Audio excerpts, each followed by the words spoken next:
So removed from society and so warped by drugs that they carried out murderous orders to start a war between races, envisioned by Charles Manson.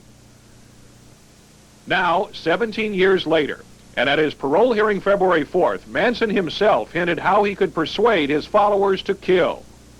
I have resources in my heart. I'm a con man. I don't need any money. Manson's domination sparked the murders. But what about his followers now? A decision that faces parole board members as the years roll by. I went into this crime with the instructions to kill everybody that was present.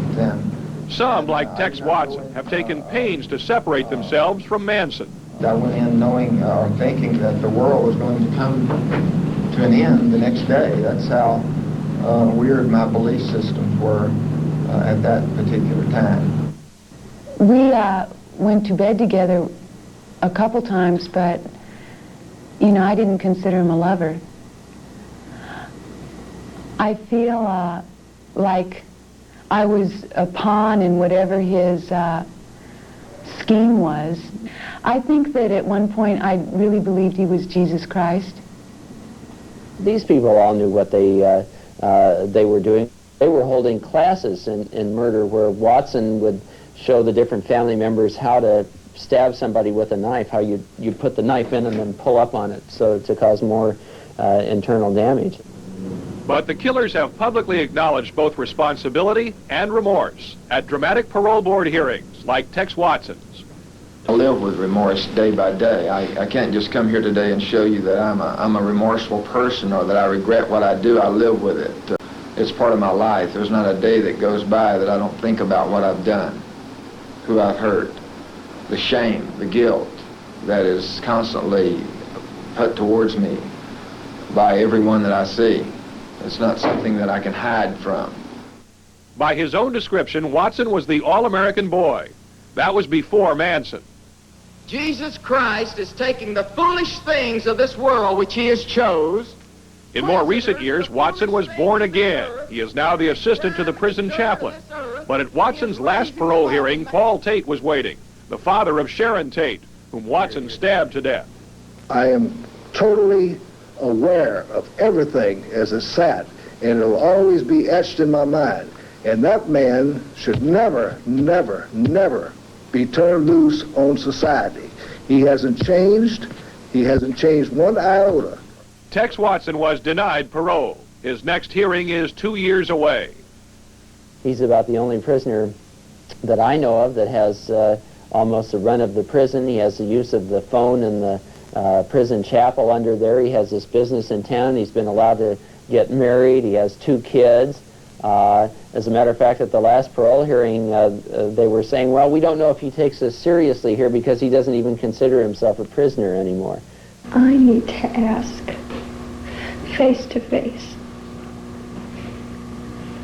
to the remaining people, forgiveness. Susan Atkins' chance to do that came on New Year's Eve. At the hearing was Doris Tate, Sharon Tate's mother.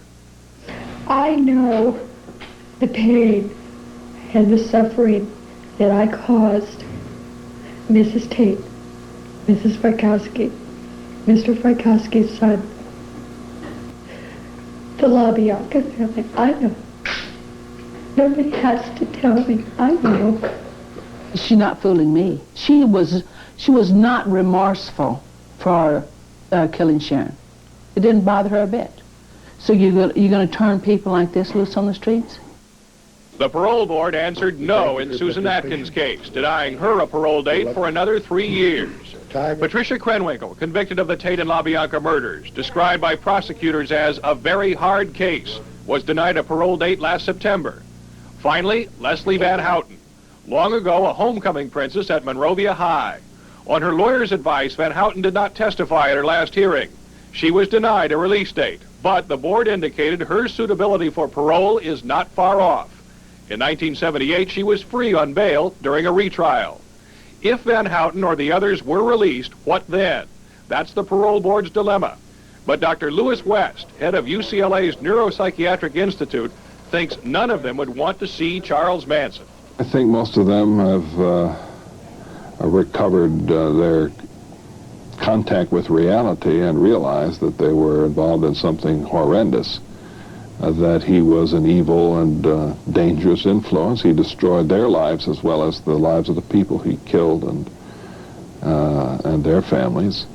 And the last thing in the world they'd want to do would be to get near him again, I think.